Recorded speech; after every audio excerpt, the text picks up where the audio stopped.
บายดีสาวสบายดีสบายดีน้องเมนู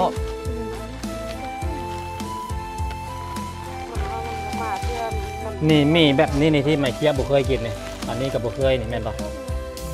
แม่นปะมีแบบนี้ไม่เคี้ยวบุเคยกินแน่นอนมีจังอันอยู่ในนี้สองปะเจ๊บึงด้วยพี่ของเจ้าตัวนี้พี่อีล่าน้อยเอาแกบึงด้วย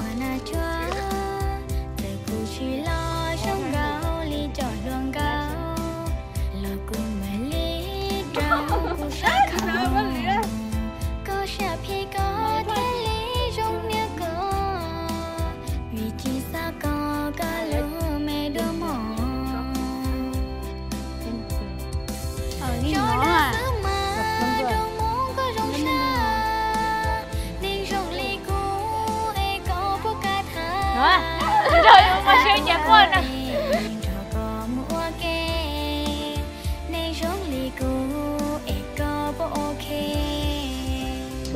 น้องเมนูมื้อนี้งามเป็นพิเศษเนาะบ่ได้เจอหน้าโดดเนาะงามมีแต่คนงาม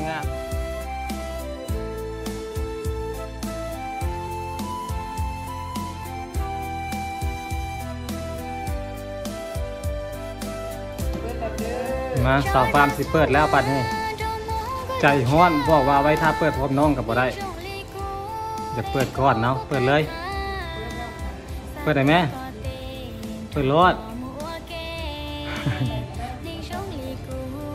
เปิดรถบ่มีใครมาเปิดน้ำดอกเพราะว่าน้องไปเฮ็ดให้เฮ็ดสวนหมดเดี๋ยวเขาเปิดแล้วเราก็แบ่งไปให้เปิดแล้วเราจึงแบ่งไปให้น้องนี่เลยเปิดกล่องของฝากจากเมืองไทยเนาะจากผู้ใหญ่ใจดีอยู่ทางฝั่งไทยเด้ออันนี้เด้อ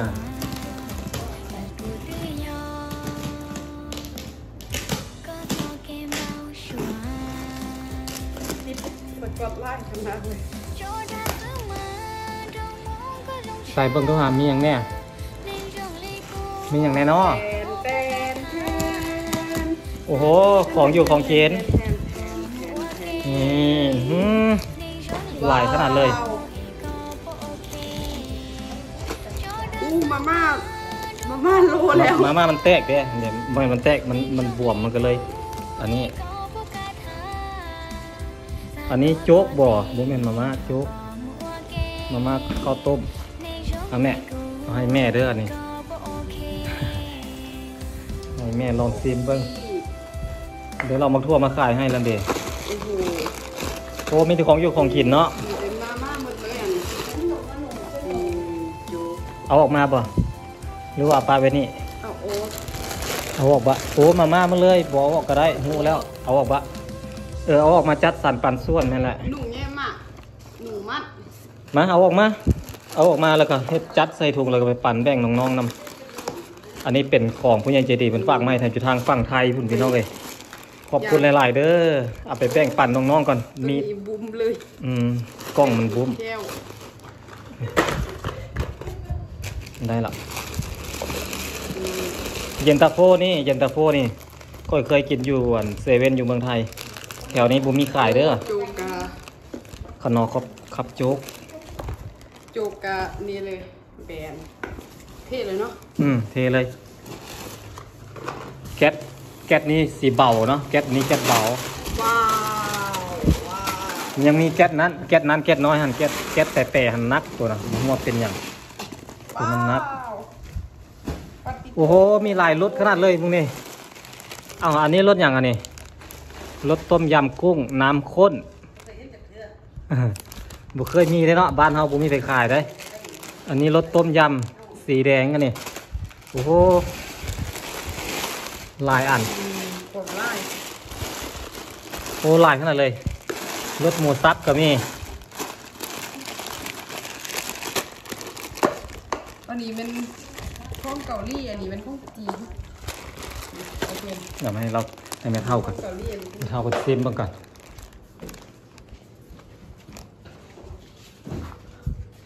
อันนี้ให้เจ้าไปลองซิมบ้างเด้อมีรสหมูสับกับรสต้มยำน้ำข้นนี่บ่มีในบ้านเฮานี่เด้ อ่ะเอาให้เจ้าอันนี้ อาหาร เอาให้ละล่านี่แหละ นั่นแหละขอบใจขอบใจมันมันเด้อ โดย มีซุปมีใส่ โดยสาธุสมพรปาก ใส่เด้อมันดีทิกเลย โดย เด้อ ขอบมุกขอบใจหลาย กล้องบุ๋มนะ ๆโอเคสรุปแล้วกล้องนี้มีเต้นี่แล้วก็มี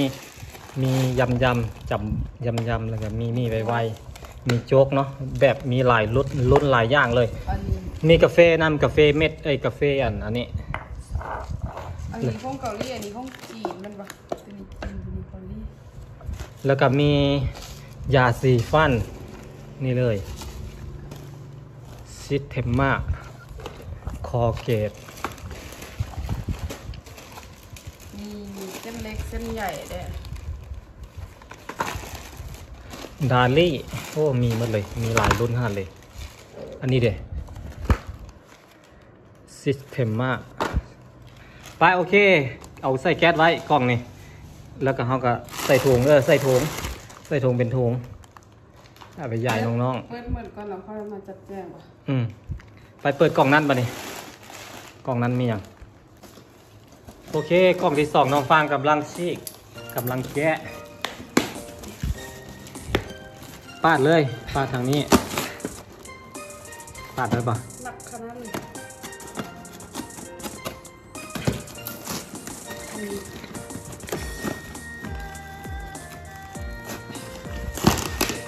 โอ้โหโอ้เห็นแล้วโอ้ยโอ้ยเห็นแล้วใส่เปิดออกมาโอ้โหมีแฟบโอ้นักน้ำแฟบโอ้โหมีแฟบมียาสีฟันโอ้โห บางคนจะไปแจกน้องๆนะพี่น้องเนาะนี่แจกครอบครัวเนาะเพราะว่ามันมีหลายเด้ยาซาร่าก็มียาพาราบรรเทาอาการไข้ซาร่า น้ำตาลรสน้ำตาลน้ำอ้อย น้ำตาลก็มี น้ำตาลอ้อยอู้มันทึบเต่งบ่เนาะ เอาออกมาเลยแกะดึงออกมาให้หมดเลย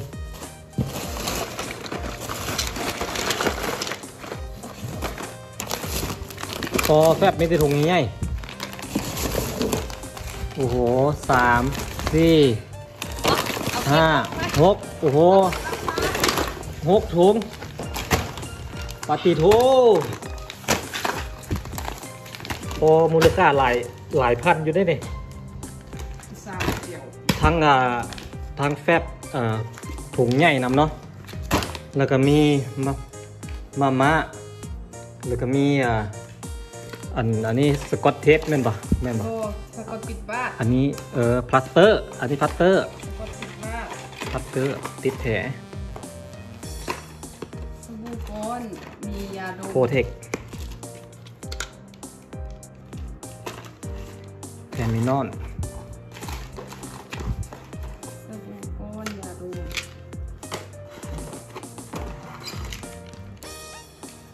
โอ้โห มียา มีครบเลยยาสีฟันสบู่บ่มีแต่แชมพูเนาะแม่นปะ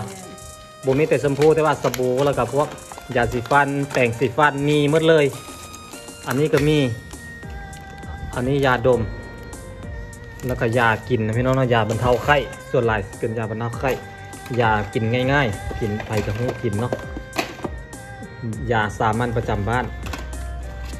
โอ้โหหลายขนาดเลยโอเคตามนี้เลยเดี๋ยวบ่เพิ่นกัดสิจัดใส่เป็นถุงไปฝากน้องๆเนาะ ตลาดเลยนะ ฝากน้องๆของผู้ใหญ่ใจดีเพิ่นฝากมาให้บ่เพิ่นจากทางฝั่งไทยเด้อแล้วเพิ่นก็บอกบ่เพิ่นว่าจัดสรรปันส่วนเอาเองเพิ่นบอกเดี๋ยวบ่เพิ่นจะจัดสรรปันส่วนแล้วก็ไปแจกจ่ายน้อง นั่งบอกมึงว่านั่งบอกมึงปิดบ้านเลือกกับมึงทุกอย่างวิน ๆโอเคขอบใจผู้ใหญ่ใจดีจากทางฝั่งไทยเด้อเพิ่นบ่ประสงค์รามพี่น้องเอ้ยบ่เพิ่นก็เลยบ่ได้บอกซื้อเพราะว่าเพิ่นบอกว่าบ่ต้องบอกซื้อก็ได้เด้อเพิ่นบอก ยากระเพาะ มีแต่บอกว่าผู้ใหญ่ใจดีจากทางฝั่งไทยจากทางเมืองไทยเป็นฝากไม่ประเพิ่นมูลค่ารวมจักเท่าไหร่ประเพิ่นบุ้งเลยน่าจะหลายอยู่เบิ่งทรงมันสิแพงน้ำแฟบมันละก้อนหมุ่งมีแต่ถุงใหญ่ๆไปได้น้องฟาร์ม ดี ใจได้แนวมาสักผ้าแล้ว ดีใจบ่ ดีใจแทนน้องๆแล้วน้องๆใดก็คือสิดีใจแห่งเพราะว่าอันนี้นี่จะเป็นสิ่งของที่ใส่ในชีวิตประจำวันอยู่แล้วเนาะทุกคนเนาะทุกคนใส่เสื้อผ้าลงเสื้อผ้ากระตรงใดซักโดยสิ่งนี้เนาะ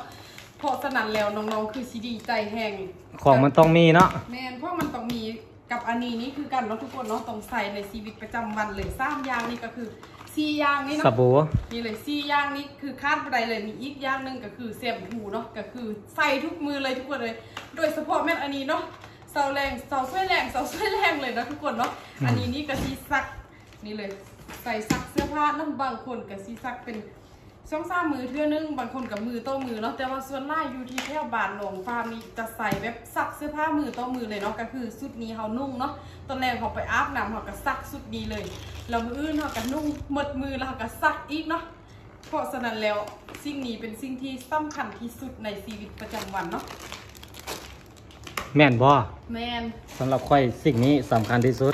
อ๋อเขาบอก กินข้าวต้องกินตลอด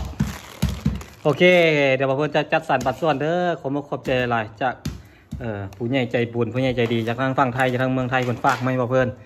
นได้รับแล้วบ่าวเพิ่นก็ได้มาแกะเบิ่งแล้ว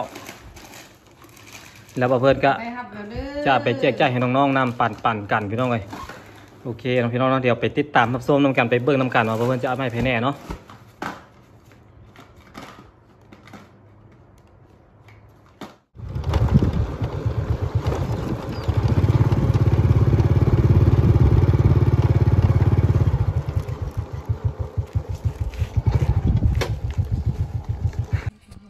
โอเคสบายดีพ่อแม่พี่น้องเมื่อสักครู่เลยเนาะตอนนี้บ่าวเพื่อนอยู่ที่เฮือนน้องไมเจี๊ย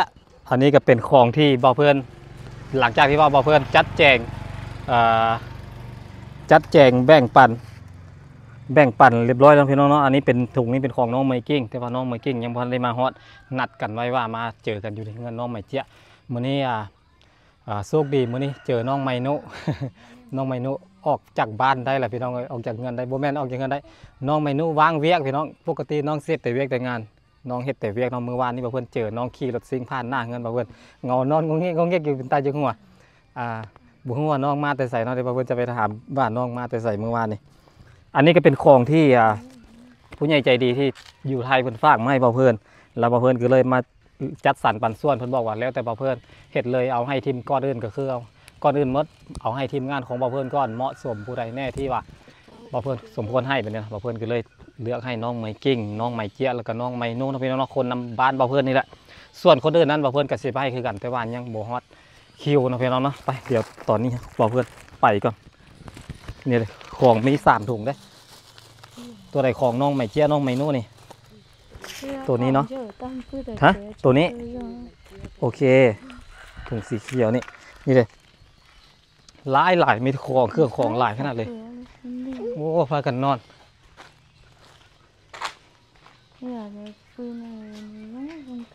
สบายดีสาว สบายดี สบายดีน้องไมโนเป็นอะไรเมื่อวานนี้เจ้ามาแต่ใส่ไอเห็นเจ้าอันเงานอนงงเงกน้ำรถซิ่งอ่ะ นั่งรถซิ่งมาละเอ็ดไปเอ็ดมาอยู่ผ่านเจ้าขี่รถซิ่งผ่านเงินไอเมื่อวานนี่ ก็ไปนามาดิไปนา มีลำมันพร้อมได้ ไอ้เพื่อนรูปกล่องนะฮะ ไอเพิ่นพร้อมบะ ไอ้เพื่อนเห็นนะ เราว่าอย่าง แล้วไอ้เพื่อนเห็น ไอ้เพื่อนเห็นเจ้านอนรับเลยนี่แหละ ไอเพิ่นเห็นเจ้านอนรับงงนี่แหละเดี๋ยวนี่อยู่เป็นตาจังหัวอันเอื้อยเจ้าน่ะเอื้อยให้เจ้าน่ะเราหัวขวัญไออันแน่เบิ่งเจ้าไล่หัวน่ะโอ้แบบคือสิเมื่อยเนาะเมื่อยปะเมื่อยแห้งบ่เมื่อวานนี่ ไปยังมาเมื่อวานนี่นะ ไปเฮ็ดให้ ไปเห็นให้เจ้าอยู่ทางใดอยู่ทางพุ่นก็มีแต่ให้เจ้าเข้าทางใด ไม่โดนล้าเจอ เดี๋ยวให้หลายจริงไปต่อไอ้ เข้าไปทางไหน ไอ้รอมุ้งให้ใหญ่เกินแล้วไปต่อ ไปรวมมือให้ เข้าไปทางใด บ่ฮู้คือกัน ไปทางงานโรงงานปูนบะ ไปทางนี้ ออกไปทางง่ายบอก ออกไปทางใหญ่ฮอทางใหญ่อยู่ปะฮอทางดำอยู่ปะฮอทางยางอยู่ปะ สมานเด็กร้อนเนี่ยปูต่อไอ้ เที่ยวหลับ ต่อ 7ว่ะ แม่นดิ โอ้คือไปมีให้อยู่ไกลแท้ เขาเฮ็ดให้ เขา สวย เศร้าเหมือน เศร้าบะเศร้าดินเขาบะ Sầu rồi nó đi à. Hả chị bé li mà. Không Bé cha inu rồi. sợ bé tí hiểu kiện hả? Không inu rồi mà sau. โอ้ของไม่นุอืม Chưa, đợi em lúc Rồi nó sẵn đó ha. ไม่เจี๊ยบมื้อนี้บ่ได้ไปทางให้ Đợi em lúc trống ai thì là lúc tôi bao giờ nó sẵn đó. แล้วมาละ Nè, เหลือแต่โจทย์บัดนี้เนาะ nè. Rồi. อายว่าคือสิโดนจะดอกสิได้โจทย์เพราะว่าช่วงนี้พายุเข้าวันที่3หาวันที่9เขาบอกมื้อนี้หากับวันที่4 Nó sẽ đột đi thì đấy chút. Và không tục ra luôn. ฝนตกตลอดมันบ่แห้งง่ายอะนะมื้อนี้ไอ้เอาของมาฝากมาปั่นกินได้นี่นี่มีของมาฝาก Có hả? ก่อนอื่นให้น้องกันให้น้องไมโน่ก่อนเนาะอันนี้น้องไมโน่นี่เอาไมโน่ Hết chạy. ขอบใจงามๆด้วยนี่ขอบใจพี่ Hết chạy đi. ขอบใจแนวนี้เหรอวะ Hết chạy. กอดกันปานผู้บ่าวผู้สาวเนาะปานเป็นแฟนกันเอาน้องไมเจี๊ยตัวนี้อ่ะตัวนี้ของน้องไมเจี๊ย Khóc trời đơ. ขอบใจหลายๆเด้อว่าแม่ Khóc trời nó lại đơ. เอาแก้เบิ่งด้วยเอาแก้เบิ่งดูมีหยังแน่อายอยากเห็นนำอายอยากเบิ่งนำ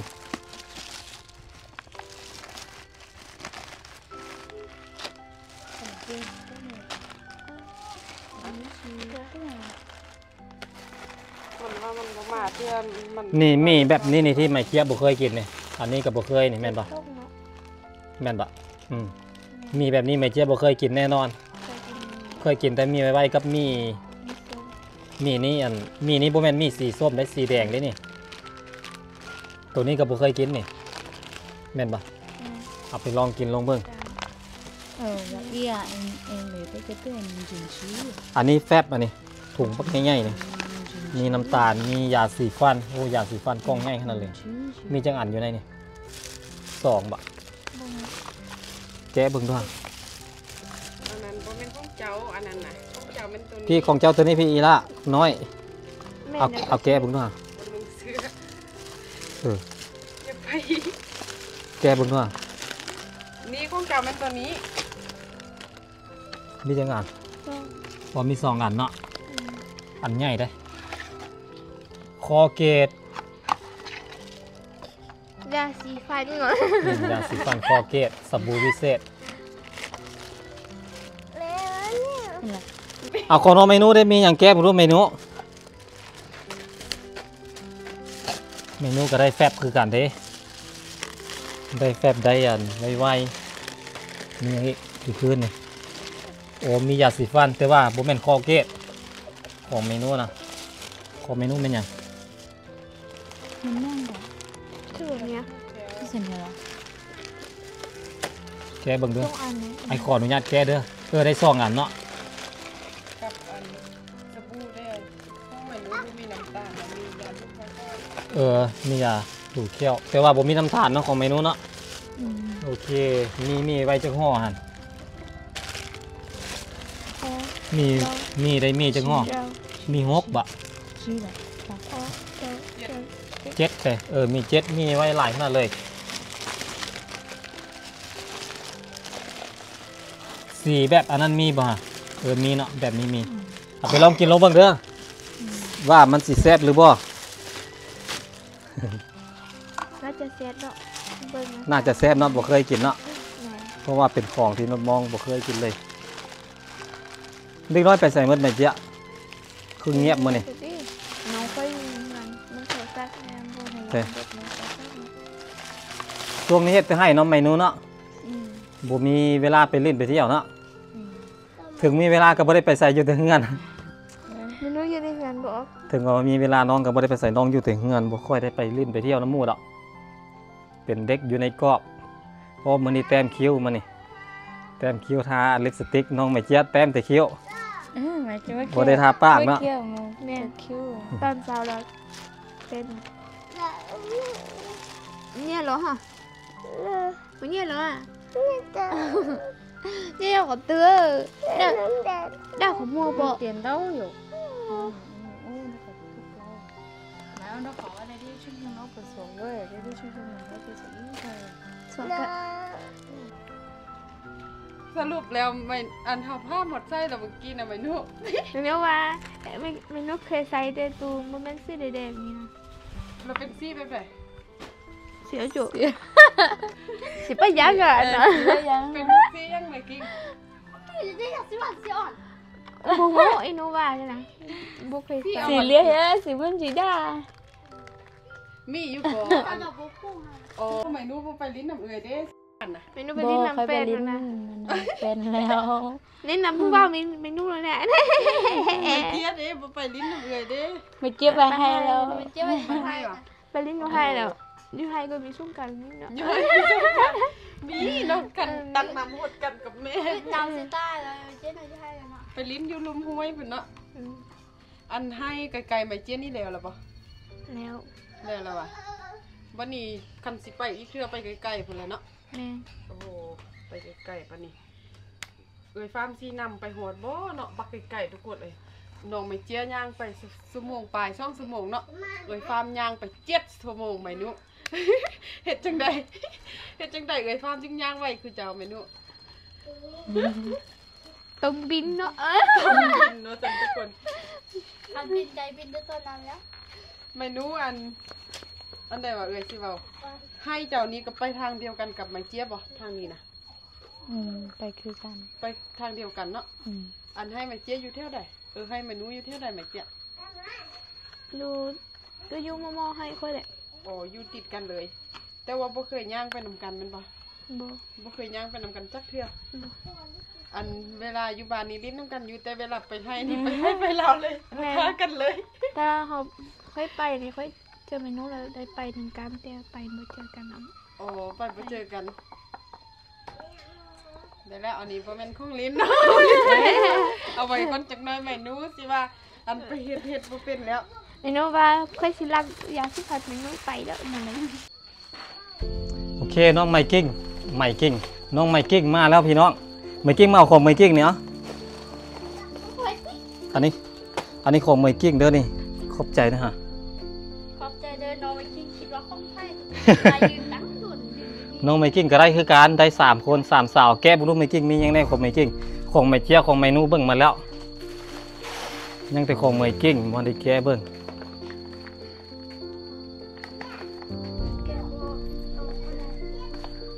รุ่นนำกันเนาะ บริมัดยักแต่คันบริมัดยัก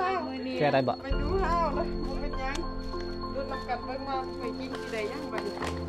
ยังบ่ได้นอนเลยบ่มื้อ ถ้ามีกินได้ไรรักเอาไปเอ้ย อ้าวแฟบของไมเจียเป็นเป่าเนาะของอันไม่ของไมกิ้งซื้อยังไงซื้อแฟบ คันไล่เราไปเสียรักเอาเด้อบ่ไปกิน ซื้อสัตว์ซื้อสัตว์ผมซักฟอกซื้อสัตว์คุณภาพ ไปรัก อันนี้ก็คือยา คุณภาพคู่คุณธรรมว่าซะอ๋อนี่ยาสีฟันคอเกตสูตรเกลือ นี่บ่เมนูอันรุ่นที่เจ้าว่าจะเคยซื้อน่ะบ่แม่นแบบนี้บ่ ก็ใครเรียกให้หนูเนี่ย เดินไป กับมาม่า มาได้จังห้องไมกิ้ง ไปเดี๋ยวมันจะมาม่าเลย รสหมูสับรสต้มยำอันนี้รสทะเลพัดซ่านั่นบ่แม่นละรสหอยลายแม่นละหอยลายพัดซ่า โคจีเป็นเล่นหรือว่าโคจีเล่นร้อง เมื่อกี้ก็ได้กินลองกินของใหม่อีกแล้วเปลี่ยนไหมครับคำมีลายละเปลี่ยนให้เมนูนะ เดี๋ยวน้ำซีคือกันกับซีแล้วเนาะที่เราเปลี่ยนให้เมนูเอาไม่ซิมเด้อนี่ เพราะว่าของเมนูมีไว้หลายมีไว้หลายของไม่กิ้งได้จากอันห่อจากห่อ2 4 6 8 10ห่อ ไปห้าหัวต้มยำห้าหัว ทั้งหมด10เนาะมีน้ำตาลเนาะ น้ำตาล โอ้ยหัวแล้วเอาเก็บไว้ใส่ถุงไว้โอเคน้องไม่กิ้งจากนี้ไปน้องไม่กิ้งก็สิได้อยู่กับน้องอีกแล้ว วิธีการนวด พ่อเพิ่นไปเฮ็ดเวียกอยู่แล้ว เดี๋ยวกันหนังก็มาทำปลาเด็ดคุกตรงนี้ วิธีการนวดแบบโบราณวันนี้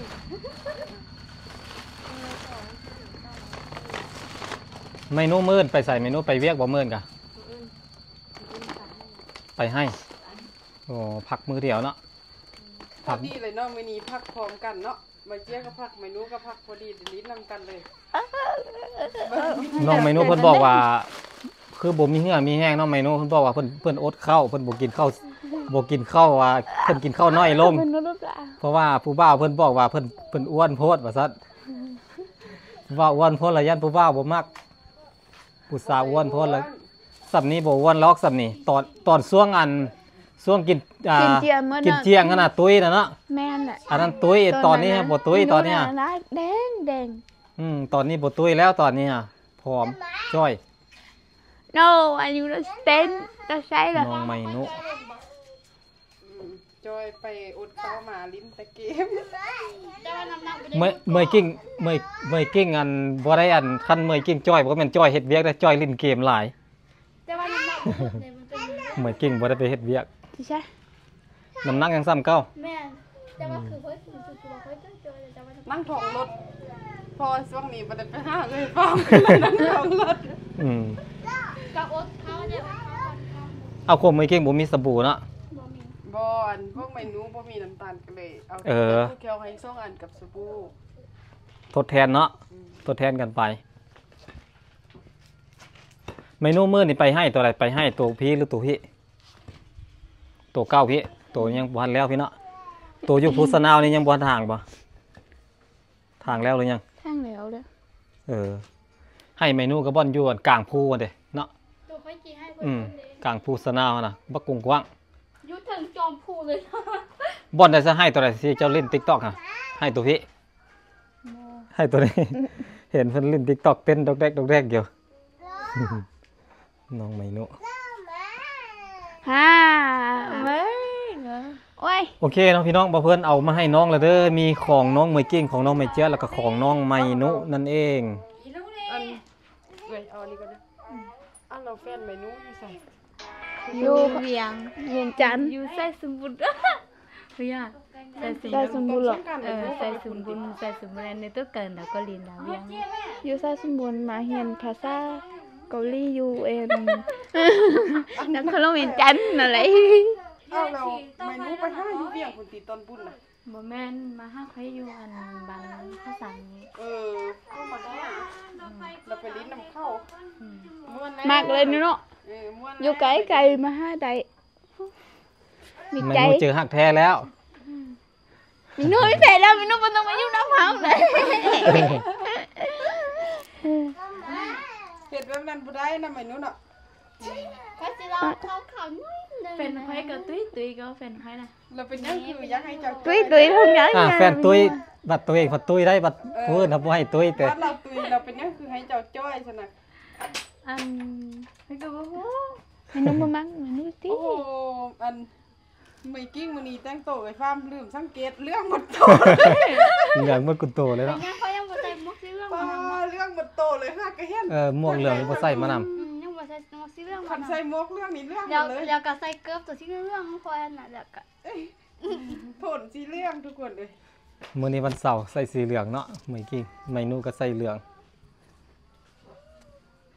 น้องมาลาไปใส่ละเมื่อกี้ไม่เจ๊ะ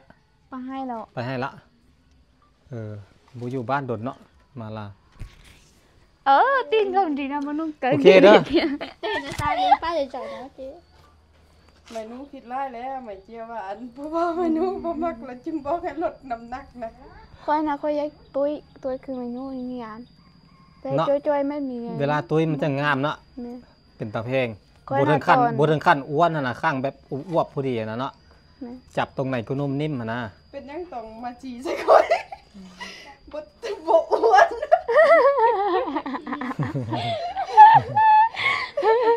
กับบ่ได้ถึงขั้นอ้วนเด้คือเจ้ากับผู้ดีอ้วบผู้ดีเด้ ดาราน่ะเนาะเขาคือว่าจอยงามแต่ว่าวัดเขาถามวันนี้น่ะเนาะวันนี้คือว่าเฮลลงบ่ก็ได้ อื เนาะ ม มาว่ามันเป็นรูปลงเป็นโลกาล่านะดารา เจ้าเห็นอะไรเนี่ยบ่ถึงขั้นอ้วน ค่อยนะตอนกินมูนกินเจียแล้วนะค่อยตุ้ยเดียวตอนนี้จ้อย ตอนช่วงหลังกินเจียงแล้วบ่มีเวียกเด้บ่ได้เฮ็ดเวียกเด้เนาะบ่ได้ไปใส่ได้พัก1 เดือนเต็มๆมันก็ตุ้ยแหละกับพี่แหละหลังจากที่แล้วบุญกิ กิ น น เจี แต่ ยง มา แล้วก็ ตุ้ยขึ้นนะ ก้าวเข้าสู่ฤดูกาลที่ได้สวนแล้วก็ตุ้ยแล้วบัดจ้อยแล้วบัดนี้บ่ค่อยได้เฮ็ดเวียกเมื่อยแล้วก็กินข้าวอาหารการกินก็บ่เต็มที่เด้เนาะก็เลยจ้อย ซุป น้องเมนูมื้อนี้งามเป็นพิเศษเนาะบ่ได้เจอหน้าโดนเนาะ กินแต่แม่ งาม มะกรู มี ด แต่คนงามๆพี่น้องเอ้ย วันนี้เขาส่งเป็นพิเศษเพราะว่า ทั้งไม่เจี๊ยทั้งไม่นุ เมื่อกี้บ่ เมื่อยเก่งคนเดียวเมื่อยเก่งคนเดียวบ่ได้อ่านไลน์กลุ่มบ่ได้แต่งหน้า บ่ได้อ่านเสร็จ บ่ทัดแต่งเนาะบ่อยู่ บ่นัด เบา กัน เลยแล้วเมื่อกี้เนาะแม่น้องมีผู้เบาเลย สมพอแล้วน้องเมนูมีผู้บ่าวแล้วก็เลยแต่งหน้าแต่งตางามเนาะ ผู้บ่าวโทรมา ต้องงามตลอดถ้าผู้บ่าวโทรมาเปิดกล้องสดก็ต้องให้อันเห็นหน้าตางามๆเนาะ บ่เก็นน้ ส่วนหลายผู้บ่าวโทรมาทาง WhatsApp แม่นบ่ทาง WhatsApp มันบ่มีฟิลเตอร์เลยเนาะ ำแม่ WhatsApp มันอ่านกล้องสดเดี๋ยวต้องจำเป็นต้องแต่งหน้าให้มันงามๆเลย เปิดกล้องแล้วจุ๊บพุ่มบ่เทื่อนึงเลยสิบ่าวกินฮอดเด้ ราชนาเมนูบริณน้ำแล้วนะเมนูเนาะ เมนูว่าเมนูสิไปเอาพวกเดือน6นี่นะเนาะเมนูน่ะ เอาได้แต่เอาช่วงนี้ได้บ่เอาช่วงนี้ได้บ่ ผู้บ่าวเราบ่ ผู้บ่าวเราจะไปเกาหลีนี่ ผู้บ่าวเราสิมา อย่าลืมบอกอ้ายหน่อยเด้อส่งข้าวอ้ายเด้อ เดือน6มันเขาวันซ่าหรอติ ก็ย่าแล้วก็เจ้าอันนั้นเขาเจ้าเป็นชนเผ่ามงเด้ก็เจ้าก็น่าสิเอาได้หั่นล่ะมั้ง เอาได้ อืม ถ้าคนมีเงินเอาตอน เด้อฮอดอันดองเมนูบอกอ้ายหน่อยเด้ออ้ายสิมา มา เล่นน้ำ ครึ่งนึงเนาะ มามัดแขนให้ เมนูหมาย เอาผู้ใดเป็นเพื่อนเจ้าสาวเพื่อนเจ้าสาวก็เป็นทางเจ้าบ่าวหมดแล้วเนาะเอามาเนาะ แม่ โอ้เมนูสิ เพื่อนกินเพื่อน เมนูสิมีแฟนแล้วบัดนี้ เราไปกินเราเป็นเพื่อนกิน คนที่มามักเมนูนั้นบ่ได้มักเมนูเลยบ่ได้จิบเมนูเลยมันยังฟุ้งว่าเมนูไม่ เอาเมนูสิเอาพัวแล้ว แม่ เมนูเสียผัวแล้วบัดนี้ ยังแต่เคยเด้เคยอายุสูงกว่าเมนูนี่บ่มีแฟนบ่ผัว เดี๋ยวใช่เดี๋ยวนู้นนะใช่ไหมนึกเดี๋ยวไปเกาหลีกัน อยู่เจียหม้ออยู่เจียมันเกาหลีน่ะ หายไปแล้วเรือไม่เจี๊ยบบัดนี้รุ่นไม่เจี๊ย ไป กั เกาน หลี สมมุติเจ้ากินดองแล้วอันเราไปเฮ็ดเวียกเราเจ้าได้ซะนะ อยู่บ้านท่า ไม่เนาะ เดี๋ยวนู้นไปเกาหลียังใช่ไหม อยู่นำแม่ย่าท่าบ่ คือเข้ามาไปยังผู้วันผู้ทราบผู้วันกินดองให้น่ะพวกเราไปกินแล้วเรายุ่งเงินเราไม่ให้ เอาไปหอดแล้วจังมือแล้วพวกเราไปกินไปเบิ่งมาเบิ่งแม่เท้าเพิ่นยังก่อนบอกกินก่อน โอเคน้องพี่น้องบอกเพื่อนสิได้อันกลับเลยเด้ออันนี้ก็เป็นบรรยากาศเล็กๆน้อยๆที่เอามาฝากมาตอนเอาของมาฝากน้องมาให้น้องเอาเมื่อปั่นน้องกินเด้อเมนูเด้อปั่นน้องกินปั่นน้องสาวเจ้านะแล้วก็น้องชายหลานพวกพี่น้องเจ้าแหละเฮ็ดปั่นกันกิน ลองเบิ่งอันใดแซ่บแล้วบอกอ้ายหน่อยเด้อว่าตัวใดแซ่บมันมีหลายสีไอ้ฮู้บ่ดอกเจ้าอันนี้มาม่าอันนี้สองอันนี้ น่าจะตื่นน้อยเดียวมาสตัวไทยนั้นเดี๋ยวนะไทยนะใจนั่นตื่นหลายตัวนี่เจียใครนั้นเดี๋ยวเราหน่อยสตัวมันอยู่มีตีตลาดอ่ะ โอเคไหมเจ๊ย จะมีนอนหน่อย ไอ้เมื่อแล้วเด้อบัดนี้เด้อ ด้วย สบายดี สบายดี สบายดีบ๊ายบาย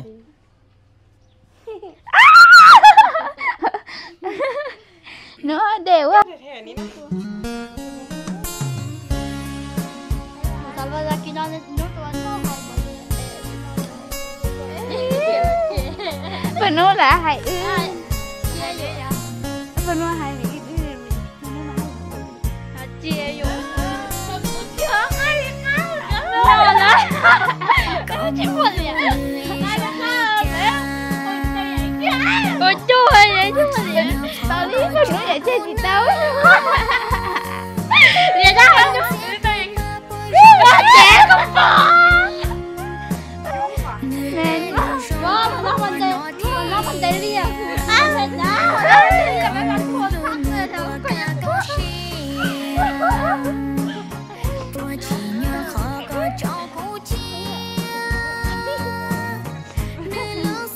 เป็นนู้นมาเหรียญเจ้าคอยเป็นนู้นวันตาแล้วเป็นนู้น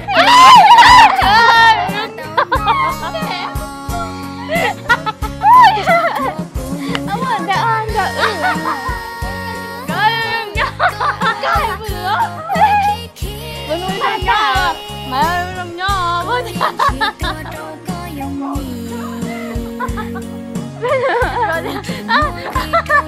เอาน้ำตาเลยจริงมันนึกว่าเหรียญเนี่ยก็นี่จะต้องเสียเอาสีตาน่ะสีตาเอาเลยเยอะแต่ยังไม่อีกไปชิมแล้วน้ำโซตานี่ประเดี๋ยว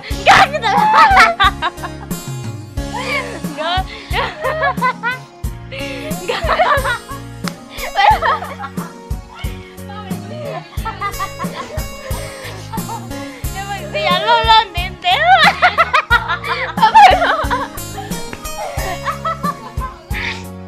mà nó ăn liền nếu không có nó không được kia cả chị chưa leo hay nha luôn không muốn hàng tội nó có khẩu mà trâu lôi xả nó khẩu mà trâu xả giờ lên nào tiêu nó đi không khẩu mà trâu lôi xả cùng lẽ quá trời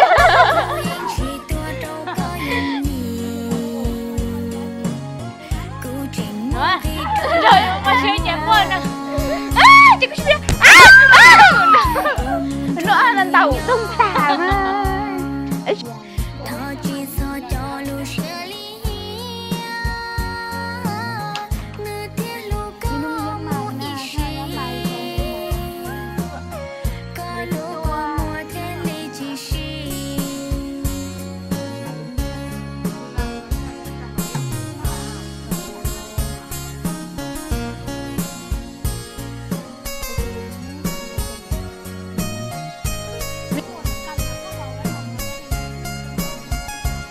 tóc à?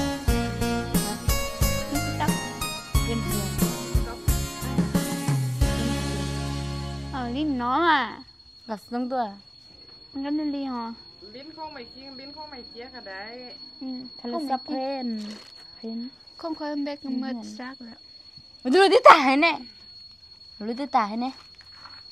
Rồi nên tới khoản nhau này rất rồi. Con lên nhà đến hồi là xác rồi, sắp Nè hả? đúng khói nè. Hay chưa? Tôi quay nè, đến hồi là thác rồi. Ở trên xã tia nó nhớ chè bé bé không cao cha uống cắn cắn nè.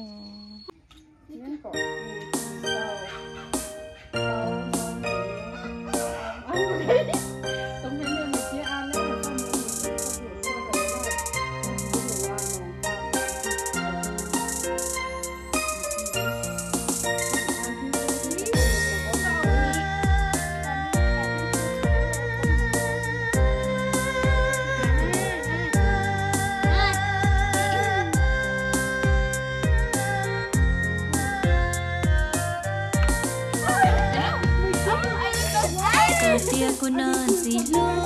có tia cô yêu pu pu có tia cô non sa lu có tia sa nhớ che cô e cô po cả wa có tu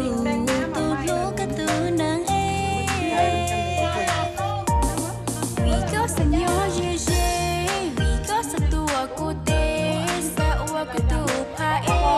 tua te mu wa ke e su ya ko yo wa pu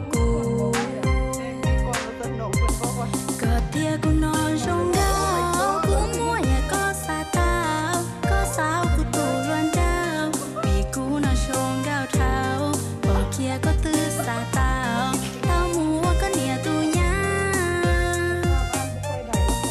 có lần lưu mà cái giờ đã chi có lần lưu mà cái giờ gì nhỉ hay trao cái con nhà lu chia ở đó bê lu chia mua kia ở đó bê lu chia mua đá sai đồ sai ya có tu thia vì thế cố perfect sexy có chia ly sa chi sa chi có chia ly sa sa ti ti sẽ có buồn thì có Lucia sẽ phải do hậu con thiên thiên có tia con non trong gáo cũng mua ya có sa tao có sao của tu bao chia tu nhỏ đơn đại của tia tu con nó xa support tu con nó xa cho mu tu có sắc hiền địa tê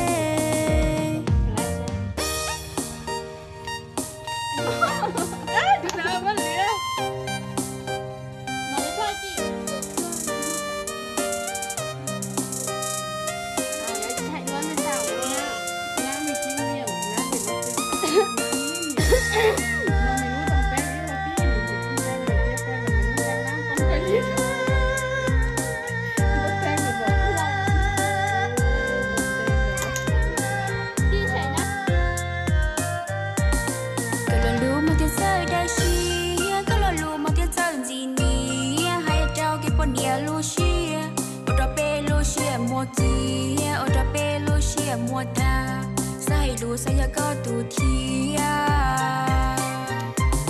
vì thế cô perfect sexy có thể lisa chỉ sa shi có thể lisa ta tê tê sẽ có buồn thì có lô xia sẽ bây giờ hậu con thiên thiên có tia cũng nói trong gạo cũng mua ya có sao cô tụ bao xia tụ nhỏ đơn đại cô tia